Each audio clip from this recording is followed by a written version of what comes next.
How to lose weight. It's not all about what you eat, but it's about how you eat and when you eat.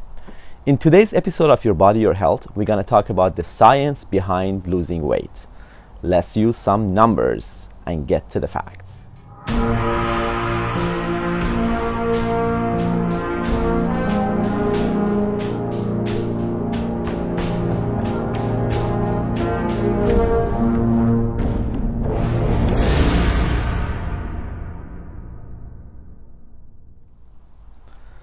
So let's use some numbers with losing weight.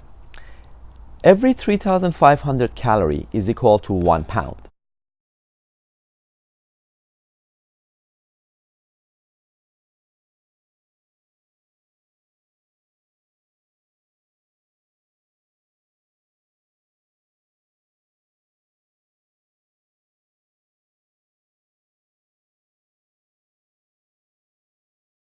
So if you lose 250 calories per day, in a 2 weeks period, you would lose 1 pound. That's equivalent to 26 pounds a year. Now, if you lose only 125 calories per day, in a 4 weeks period, you would lose about a pound, which would be about 13 pounds per year.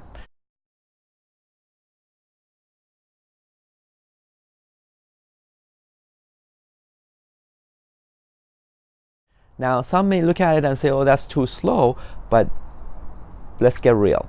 When was the last time you lost 13 pounds in a year? So that's massive. And also, in our previous video, we talked about the body homeostasis, that when you try to lose rapidly, your metabolism changes and your body tries to resist that sudden change. And so if you lose, let's say, 10 pounds in a matter of 2 weeks, your body will work very hard to make sure you have it back. And how it does it is by reducing the body metabolism. Now, let's talk about the 125 calorie per day and its reduction. So, for each glass of orange juice, 250 ml, a glass of orange juice, that's about 120 calories.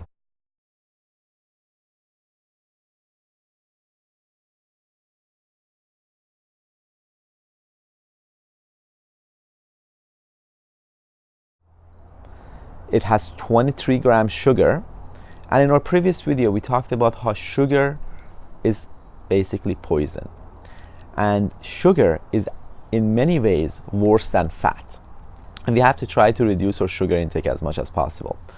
So by skipping a glass of orange juice a day, you will be well on your way to lose 13 pounds a year. Just that one single change, everything else remaining the same. Now, sure, somebody will say, oh, orange juice is so good for me, it has 100% vitamin C. The key is, orange juice, the juice alone, is full of sugar, natural sugar, but doesn't matter, sugar is sugar as far as the body is concerned. When you're having a fruit, it has sugar, and we'll talk about it because it has a lot of calories too, but let's say when you're having an apple, you're having it with the skin, you're getting the fiber, and that fiber slows down the absorption of sugar, so its digestion becomes slower, and you get all the other benefits. Same thing with orange. When you having the orange, not the peeling of the skin around it, but each orange piece has the little clear skin around it and the stuff that you have, and the pulp and everything, all of those have a special nutrients and fiber that when you're having the juice alone, you are getting rid of all that fiber. So that's why juice is one of those things that is no benefit whatsoever. It's better to have the apple, it's better to have the orange rather than having the apple juice or the orange juice. And this is assuming that you're having a fresh hand squeezed orange juice or apple juice and stuff.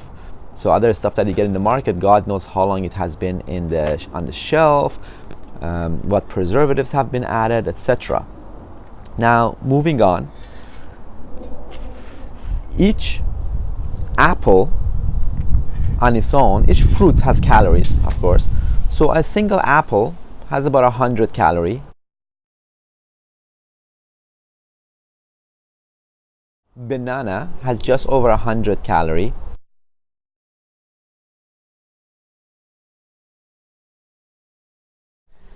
And a peach has about 70 to 100 calorie depending on its size. An orange has about a 90 to 100 calorie. So again, every fruit has calories too. So it's hard to say, but when we are in a stage of wanting to lose weight, we may want to even cut down the fruit intake and replace it, certain fruits intake, replace it more with vegetables and equivalents that have less calorie. For instance, strawberries, equal size of the apple, instead of 100 calorie has 33 calories. And a cucumber has only 8 calorie.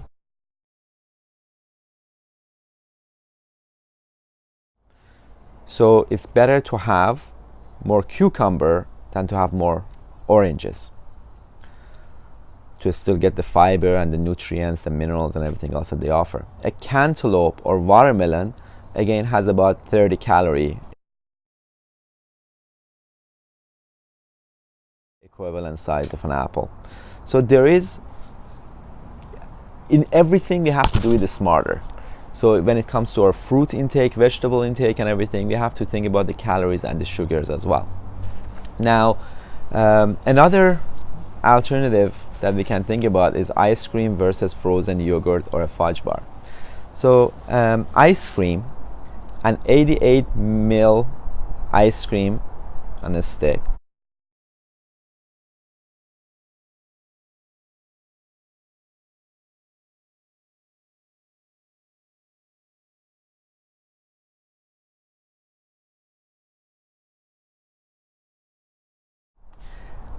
has 230 calorie, 15 gram of fat, hardly any fiber, and has 19 gram of sugar. Now, equivalent frozen fudge bar or frozen yogurt, 88 ml, same size,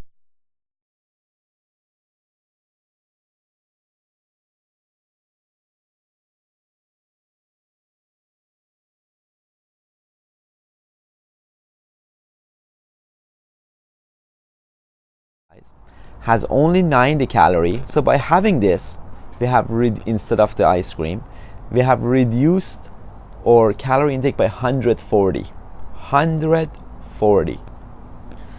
It has 1.5 gram of fat only versus 15 grams, so 1/10 of the fat of the actual ice cream. It has 14 gram of sugar and 5 gram of fiber, and so whenever you get the fiber and the sugar, you can subtract the amount of fiber from the sugar, and that's your effective sugar basically. So in this case, you have 9 gram of sugar in the frozen yogurt or the fudge bar versus 19 gram of sugar in the ice cream, which is more than double. And the protein both have the same, about 3 gram. So you can see that sometimes by eating smarter, just making some minor modification, you can get significantly less calories. And I personally love the chocolate fudge. It tastes the same to me as the regular ice cream. And after a while, you get used to changes that you make. Now, just as a side, Activia yogurt, which my wife loves,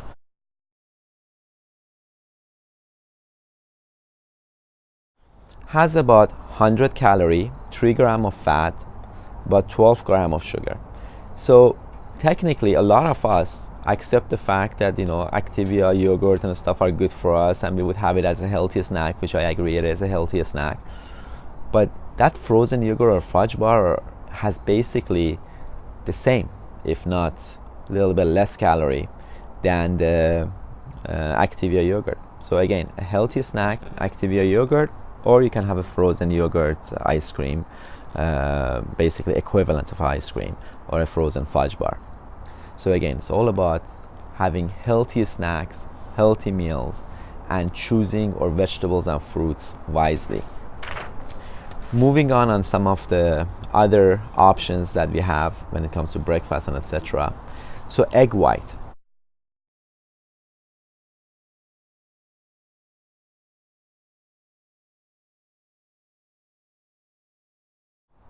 every one egg white has about 15 calorie. Yes, you heard me right. 15 calorie, that's almost nothing.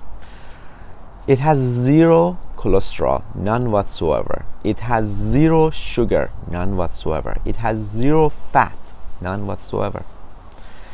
Even the sodium in it is almost nothing, negligible. Sodium is the salt component. And however, it's a massive source of protein. 7 grams of protein. So even if you have 4 egg whites, you have 28 grams of protein. Fantastic for your body, makes you feel full the whole day, gives you more energy. But only 60 calorie. That's nothing. 60 calorie. And again, 0 sugar, 0 fat, and 0 cholesterol. Now, egg yolk has about 5 grams of fat, has about 195 milligrams of cholesterol, has 0 sugar, good source of protein, of course, 6 grams. And this is not the egg yolk alone, it's just like full egg with the egg yolk.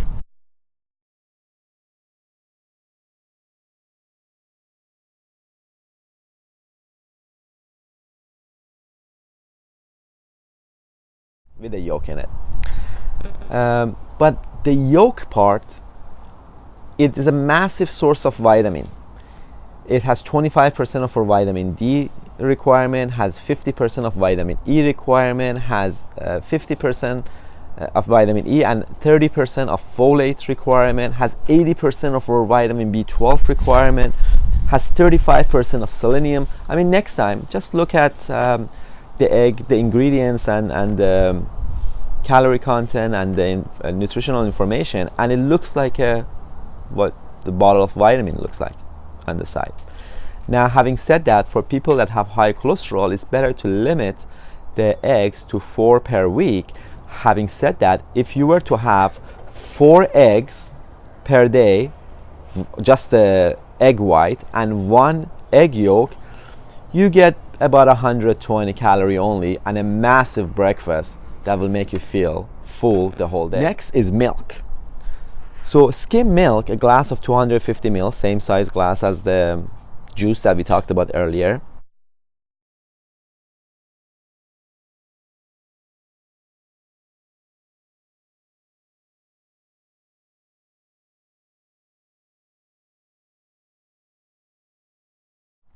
Has only 80 calories, has 0 fat, none, 0. Cholesterol has only about 10, which is almost nothing. Has significant amount of potassium, which is good for us, 290 milligram. Sugars, negligible, 8, not much for a big glass. Just remember the hand squeezed fresh orange juice that we had talked about earlier had 23 grams of sugar. Okay, 23 grams, and this is just 8 grams. And it's an amazing source of protein, 10 grams of protein. And again, look at the side of the milk bottle or a milk container, and you see it looks like multivitamin.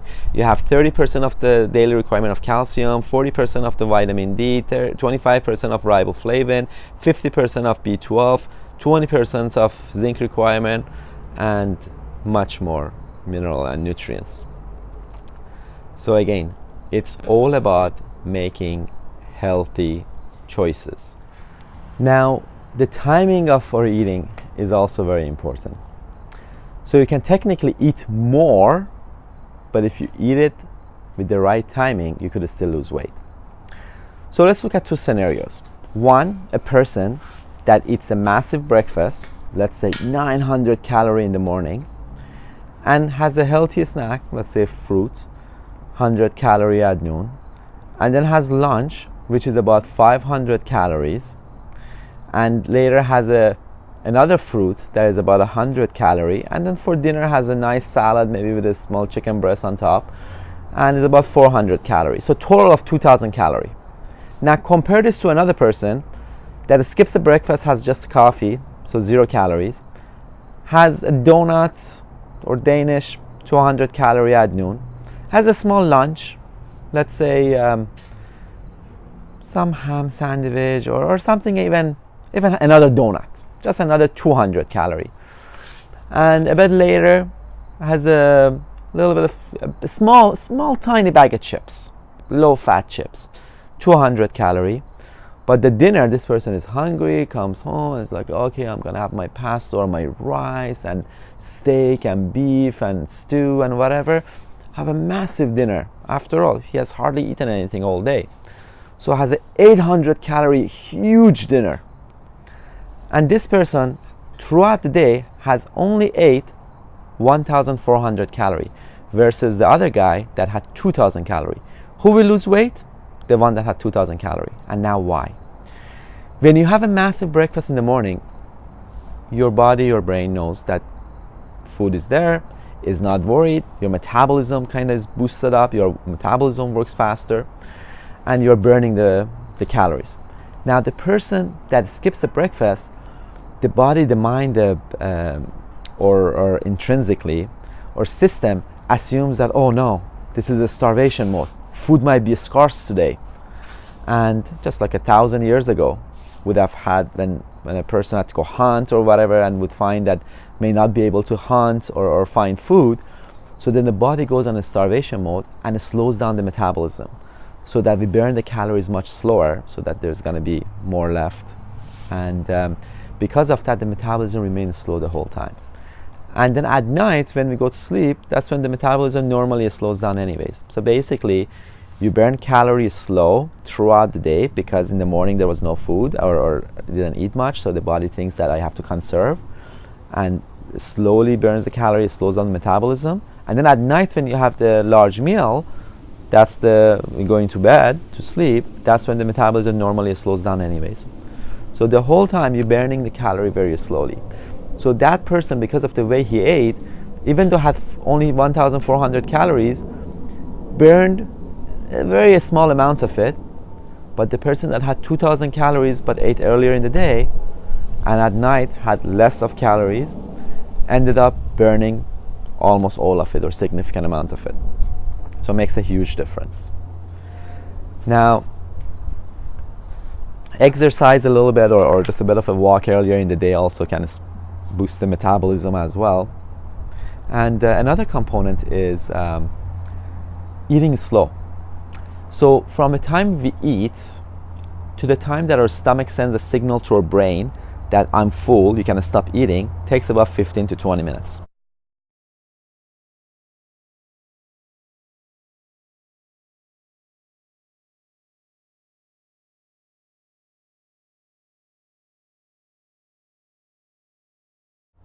So if you eat fast, you tend to overeat. But if you eat slow, you tend to feel full sooner and you don't have to eat so much. It's also important to not fill up our plates too much. I personally like to use a smaller plate. A lot of times when we are about to eat, we may be hungry and we may overestimate how hungry we are and put too much in our plate. And then if we do it slow and everything, we may feel full before the last couple of bites and we may just have it so that it doesn't go to waste. But if we put a little bit less and we're still hungry after, then we can go add to it and have more. But so it's better to put less in your plate, and it's okay to add more after if you're still hungry. But do not fill up your plate full to the top. The other components that we have talked about before is the healthy plate. Please refer to my video on healthy plate. And basically 50% fiber or vegetables, 25% complex good carbohydrate, and 25% protein. And especially when it comes to nighttime, we want to reduce the carbohydrate at nighttime. So you can see, by just making minor modification, we can lose weight easily. Now in this video, I didn't talk about the effect of exercise. So exercise alone, by doing about 20 minutes to half an hour of just a brisk walk or elliptical and stuff, you can lose easily 125 pounds. Calories. And that could be equal to 13 pounds a year with just making that one minor change. But I understand that sometimes people have back pain, knee pain, etc., and they cannot do the exercise. But still, even walking with your walker or a cane for 10 minutes even makes a huge difference. And it's not about just losing it with exercise or just losing it with diet, but it's about healthy lifestyle. And it's not just about the weight, it's about overall health. This same topic that we talked about and the food and healthy eating could have been used talking about lowering your cholesterol, lowering your blood pressure, lowering your sugar, increasing your longevity. So again, it's lifestyle to make us healthy. So in medicine, we always learn something new. And the newer thing in medicine that we have learned about diet and weight loss, again, is the importance of timing of our meals than just the calories or what we eat. And one of the facts is that 85% of the calorie used up in the day is for our daily bodily function. So that is for breathing, for our digestion of the food, for our heart rate, etc. So that's why 80 to 85% is determined by that, and only the other 15 to 20% is based on our daily activity. So it's more important when we eat and how we eat than even how much activity or exercise we do or how much calorie counting we do throughout the day. And again, as we said in the previous example, if we go in a starvation mode by skipping breakfast and having a quick coffee in the morning and on the run and have a little donut for lunch, in our mind we are thinking, hey, I skipped breakfast and I hardly had anything for lunch. But in reality, our body assumes that it's in a starvation mode and its metabolism goes down, so it uses less energy or calories to do our bodily function or breathing or heart rate or digestion. So it makes a huge difference. So let's say you had 300 calorie for all the way from morning till lunch, till after lunch, and your body metabolism slowed down so much that it only used 50 calories for doing its function, versus somebody that had a massive breakfast and had a good lunch too and had 800 calories, but their body used 790 calories to do the body function because hadn't slowed down the metabolism. So that person having such a huge meals and stuff ended up burning way more calories by the afternoon than the person that had skipped the breakfast and hardly had any lunch. So that's why it's so important how we eat and when we eat and the timing. Alright guys, I hope that you enjoyed today's video, and please do leave feedback. If you have any question, I will respond to any of the questions that you guys ask, and also let me know what other topics you want me to talk about in the future. Please do subscribe so that you get alerts of when my next videos show up, and I'll see you in the next episode of Your Body, Your Health.